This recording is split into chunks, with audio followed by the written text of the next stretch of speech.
Bueno, pues en Valor Compartido Podcast les traemos el día de hoy los resultados de una encuesta. Es la encuesta en COVID-19.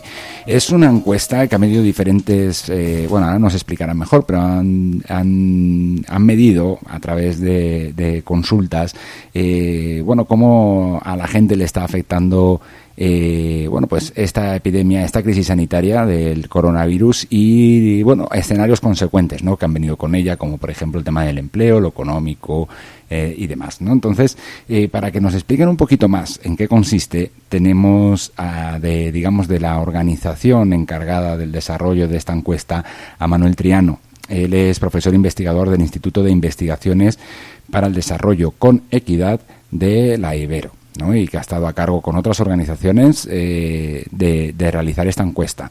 Hola Manuel, primero de todo, ¿cómo te encuentras de salud? ¿Cómo estás? Gracias por conectar.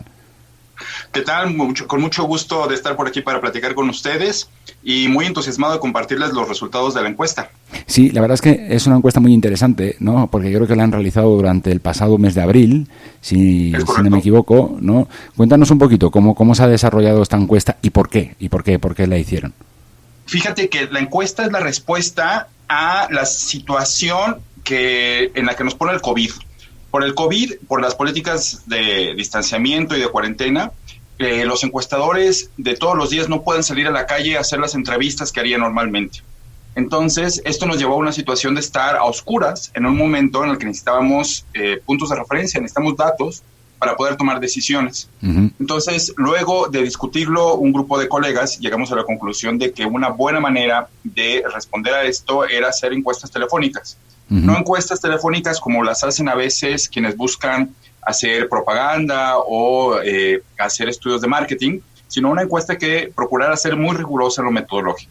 Uh-huh. Sabemos que una encuesta telefónica no es lo mismo que una encuesta en vivienda, pero era lo menos peor que teníamos. Uh-huh. Entonces nos asociamos con una empresa que se dedica a hacer este tipo de estudios telefónicos y nosotros desde la Universidad Iberoamericana pues pusimos nuestro arsenal metodológico para lograr hacer una encuesta que por teléfono no es lo mejor que podríamos tener comparado con ir a viviendas, pero es lo mejor que podemos tener en el contexto actual, ¿no? Entonces, en la fase 2, hace un mes, nos lanzamos a hacer llamadas telefónicas, alrededor de 800 números telefónicos del Registro Nacional de Teléfonos, y buscamos que estas 800 llamadas telefónicas estuvieran distribuidas de una manera que nos dieran una representatividad a nivel nacional. Y lo logramos. Logramos que la encuesta nos hable de los 32, de las 32 entidades federativas agregadas, con unas buenas distribuciones por sexo, buenas distribuciones por edad, y de ahí surgió la encuesta, ¿no? Así fue como se logró. Pues después de hacer las llamadas, pues hicimos su procesamiento estadístico y ahora lo que estamos haciendo es presentar algunos de los resultados iniciales que tenemos para la encuesta. Okay. La encuesta va a ser periódica, va a ser un panel. Ajá. Esto quiere decir que mientras estemos en cuarentena y mientras el COVID esté como un tema muy importante, mensualmente la vamos a estar haciendo. Uh-huh. Mientras tú y yo estamos platicando, hay otro grupo de compañeros que en este momento están haciendo las llamadas de la segunda ronda. O sea, hoy, esta semana, se están haciendo las llamadas de la segunda ronda de esta encuesta, ¿no? Sí. Entonces, la idea es poder medir mes a mes cómo vamos en cuanto a empleo, cómo vamos en cuanto a ingresos, cómo vamos en cuanto a salud mental y cómo vamos en cuanto a seguridad alimentaria, que son 4 rubros fundamentales en el contexto del COVID. Porque estos rubros, o sea, sí son fundamentales, pero en concreto, ¿por qué eligieron estos y no otros que a lo mejor también pueden desprenderse, ¿no?, del tema de las Bueno, primero, ingreso y trabajo, porque ante las políticas de cuarentena, las personas nos tenemos que quedar en casa. Y eso implica que un montón de negocios van a cerrar, primero temporalmente y seguramente después de manera definitiva. Y en México, el 75% del ingreso de los hogares, más o menos, viene de ingresos al trabajo.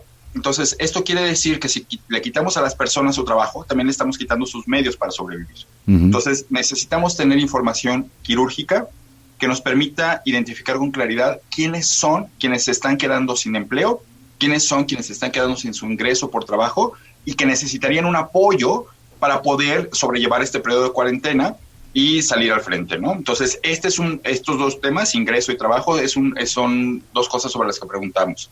Sí. Y bueno, al estar encerrados y tener estas dificultades de ingreso, un tercer tema muy importante que surge es el de la seguridad alimentaria. Uh-huh. ¿Cómo vamos a comer en el día a día si nuestros ingresos disminuyen, pero nosotros seguimos necesitando comer igual, ¿no? Uh-huh. Entonces, queríamos averiguar qué estaba pasando con esto, si la gente estaba comiendo menos, si se estaba brincando comidas, si estaba sustituyendo alimentos, cómo le estaba haciendo, uh-huh. ¿no?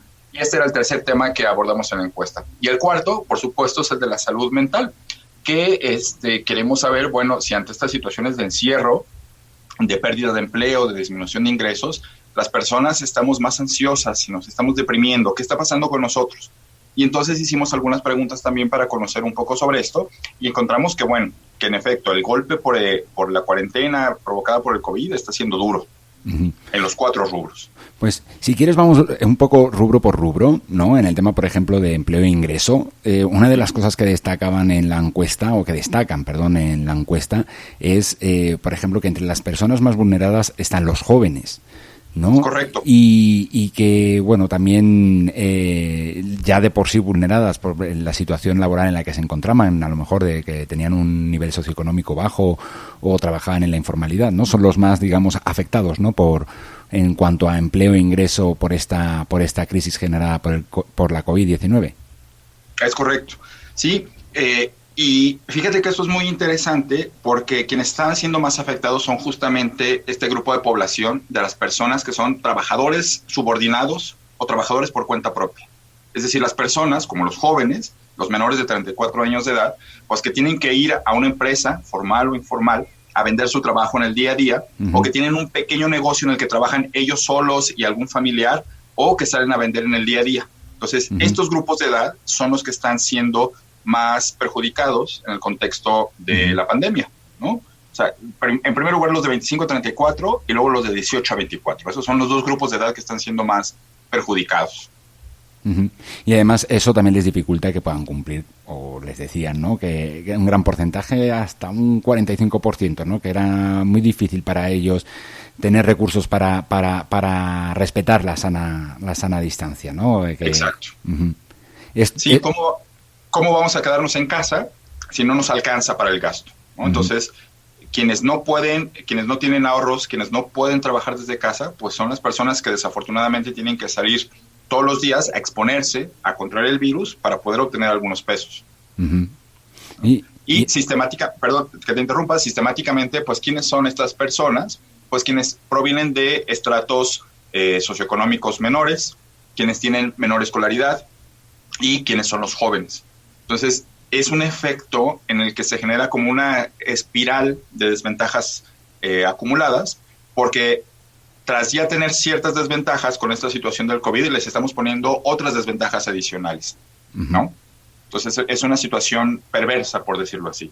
Claro, y como bien decías al principio también, esto, bueno, pues tiene unas connotaciones de, bueno, pues cómo llenamos nuestra despensa, ¿no? Si se aminoran nuestros ingresos. Y uno de los descubrimientos también de esta encuesta es en comparación, por ejemplo, con la encuesta de Ensanud, ¿no? De 2018, ¿no? Bueno, pues eso, ¿no? Como la gente, bueno, esa encuesta decía que un 55%, si no recuerdo mal, no, 55.25% se encontraba en 2018 en algún tipo de inseguridad alimentaria, ya sea leve, moderada o severa, y ahora ha aumentado hasta un 62%. Exacto. Entonces, esto lo que nos pone en la mesa es la necesidad de aplanar la otra curva. Ajá. Hemos hablado mucho de aplanar la curva de los contagios, ajá. Pero ahí viene la otra curva de las desventajas económicas, de la situación social y económica. Entonces, al mismo tiempo que tenemos que pensar en aplanar la curva de los contagios, la situación sanitaria, ya es momento de que comencemos a pensar qué es lo que vamos a hacer una vez que quede controlada la situación sanitaria, que esperemos que sea pronto, que sea en unas semanas, con unos meses, con esta situación alimentaria, económica, de trabajo y de ingreso que se nos viene encima. Uh-huh. Porque estos datos que tú estás dando, que tú acabas de decir sobre inseguridad alimentaria, no son datos que uno pueda revertir en el corto plazo. Son cosas que están asociadas con lo que llamamos capital humano, uh-huh. y que el capital humano tiene consecuencias de largo plazo en las generaciones. Uh-huh. Los niños, las mujeres que en este momento están padeciendo inseguridad alimentaria, son niños que en 10, en 15, en 20 años van a tener dificultades acumuladas, claro, para tener buenos empleos, para haber concluido buenas trayectorias escolares y una buena constitución física que les permita desempeñarse en el mercado de trabajo, ¿no? Entonces tenemos que comenzar a pensar en aplanar esta otra curva que se nos viene encima, ¿no? La de la situación socioeconómica con consecuencias de mediano y largo plazo. Y luego también una que a lo mejor, bueno, pues puede ser como más también reconocida, ¿no? Entre la gente, porque, bueno, pues sobre todo por el fenómeno de las redes sociales, ¿no? Es decir, oye, digo, poniéndonos muy elitistas, ¿no? Porque también es verdad, la gente a veces se aburre pronto, ¿no? Pero es verdad, esta situación está afectándonos también en cuanto a nuestra salud mental, ¿no? ¿A quién está afectando más esta situación, digamos, de confinamiento?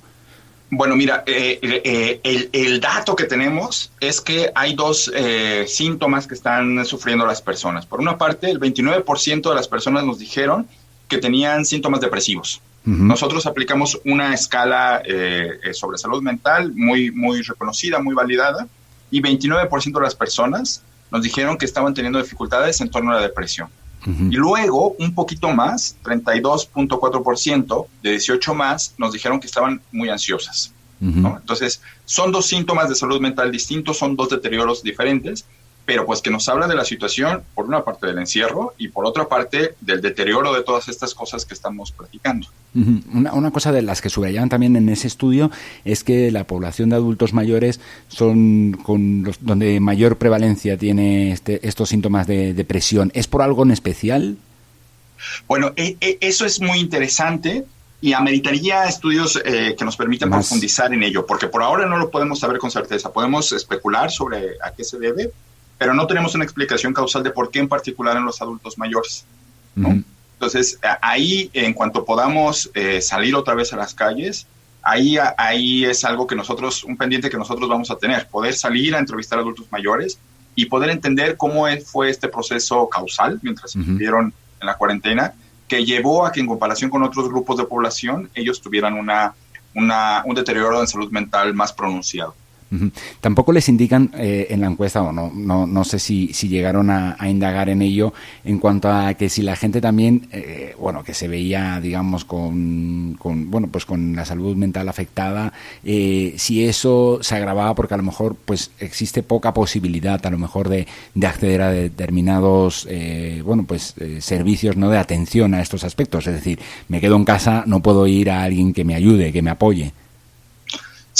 Sí, y es parte de las situaciones complejas que se presentan en esta situación inédita, ¿no? En este momento, con las preguntas que tenemos en la encuesta, no podemos saberlo con mucha certeza, pero es parte de lo que de las inquietudes que están en la agenda y en las que tendremos que profundizar en cuanto podamos.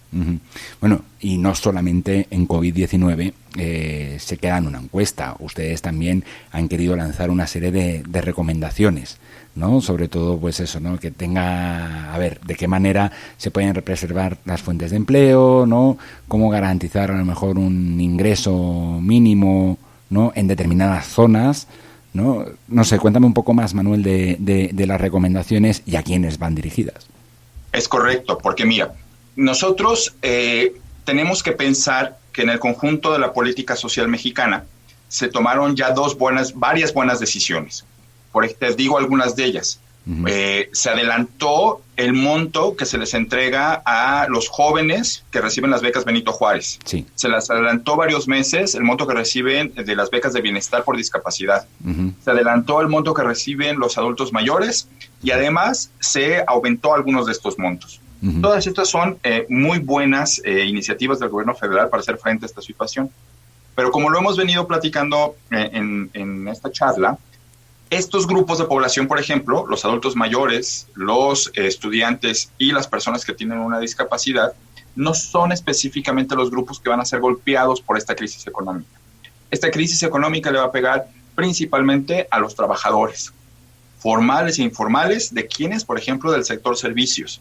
Aquellas personas que se dedicaban a actividades relacionadas con el turismo, que tenía que ver con ofrecer un servicio en una playa, en Cancún, en Puerto Vallarta, en donde hay zonas arqueológicas, etcétera, etcétera, en buena medida vivían sí, seguramente recibían un sueldo, pero también vivían en buena parte de las propinas.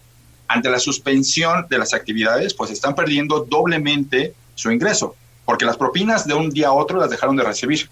Y a lo mejor algunas empresas han intentado resistir algunos días, algunas semanas, seguir pagándoles al menos una parte de estos trabajadores, pero si no hay turistas, pues no hay ingresos y las empresas no pueden seguir pagando sus costos fijos. Entonces comienzan a a pasar de vulnerables a ser pobres. Entonces, estos son grupos específicos que necesitarían apoyos particulares. No necesariamente los adultos mayores, no necesariamente las personas que reciben la beca por discapacidad o la beca de Benito Juárez, que son buenas iniciativas, pero que no están atendiendo quirúrgicamente a los grupos de población que están siendo perjudicados. Y estos que se dedican al turismo son un grupo de ellos. Quienes se dedican al comercio son otros. Quienes trabajan en industrias maquiladoras es otro grupo que ha tenido que suspender actividades porque se interrumpió la cadena global de valor. Dejaron de llegar productos, entonces ya no pueden armar lo que armaban antes, ¿no? Entonces los descansaron. Entonces, estos son algunos de los grupos que tendrían que ser apoyados en este momento. El apoyo que podrían recibir viene de distintas maneras. Se ha hablado mucho que una de las formas de apoyarlos es a través de permitirle a las empresas que sigan existiendo. ¿Cómo? Pues posibilitando que paguen menos impuestos, que reciban apoyos para que les puedan pagar durante 3 meses a los trabajadores, o que haya una transferencia universal. La transferencia universal, nosotros les preguntamos a las personas, tenemos una propuesta de cuánto debería ser, les preguntamos cuánto dinero necesitarían para quedarse en casa hasta el 30 de abril. Acuérdate que nosotros preguntamos... Sí, fase 2, sí. Ajá, fase 2, ¿no? Y nos dieron un monto. Entonces, nosotros trabajamos este monto, lo procesamos estadísticamente y llegamos a 2 valores. Uno fue, no sé si tú escuchaste la conferencia que dieron esta mañana Graciela Teruel y otros compañeros. Graciela Teruel nos dijo que había un monto que era alrededor de 6,000 pesos mensuales que los hogares necesitarían para quedarse hasta el 30 de abril guardados en casa. Entonces, este es un monto que debimos haber pensado en transferirle a los hogares antes. Esas personas que no se pueden quedar en casa, esas personas que vemos en la calle trabajando aún, o que nos han dicho que no se pueden quedar en casa, este es el monto que ellos mismos nos dijeron que necesitarían para poder quedarse hasta el 30 de abril. Pero también uno de mis compañeros, Alan Hernández, calculó cuánto necesitarían mensualmente por persona los hogares para poder continuar en casa, lo que durara la pandemia, de la jornada de sana distancia. Incluyendo esta fase en la que estamos ahora, ¿no? Fase 3. Es correcto. Y entonces, el monto, estoy abriendo el archivo para decírtelo exactamente. Imagino que aumentaría. Este es un monto distinto, porque es un monto por persona. No por hogar. Al mes. Y este monto es de 2,266 pesos. Entonces, digamos que para estos grupos que te estoy diciendo, turismo, maquila, comercio al minorista, cuentapropias, el monto que ellos que tendríamos que entregarles mensualmente por persona sería de 2,266 pesos. Este es el monto que ellos nos dijeron que necesitarían al mes para poder librarla. Pero hay que pensar también que hay otras situaciones de pobreza a las que ya, de lugares donde ya hay personas pobres y que les llega la crisis económica, y tenemos que pensar en soluciones distintas. Entonces, una manera de hacerlo es identificar aquellas localidades rurales, por ejemplo, en los que se concentran grandes números de hogares en situación de pobreza, poblaciones indígenas en la sierra, algunas grandes zonas en Chiapas, etcétera. Y en esos lugares lo que podríamos pensar es en hacer una focalización geográfica. A todas las personas que vivan ahí, a todos los hogares que vivan ahí, solo por vivir en estos lugares, habría que hacerles una transferencia monetaria, ¿no? Entonces, esto que yo te estoy platicando es una cosa muy distinta a entregar las becas Benito Juárez, a entregar los apoyos a adultos mayores o las becas de discapacidad. Porque estos son 3 grupos vulnerables que ya eran vulnerables desde antes de la crisis. Ahorita necesitamos pensar en los que van a recibir el choque de manera más dura y los van a mandar hasta atrás. Y no queremos que los manden hasta atrás, ¿no? Entonces, si queremos que resistan ese choque, tendríamos que pensar en algunas de estas soluciones que te estoy platicando. Y más que nada, pensando también en eso, en lo que comentabas hace un momento, que es que todos estos problemas, a pesar de que a lo mejor acabe la epidemia, ¿no? Pongamos el caso de que los contagios bajan a un nivel aceptable, ¿no? Para acabar con el confinamiento o bueno, pues se consigue, bueno, parece que la vacuna llegará más tarde, ¿no? Y que se universalice, bueno, pues ya tardará un poco más y tal, pero contando con que no es una situación de unos meses, es que esto se puede prolongar mucho en el tiempo y puede tener unas consecuencias que podemos ver en el medio y en el largo plazo. ¿no? Entonces, quizá por eso hay que atacar, ¿no? de este modo, o ustedes proponen esas soluciones.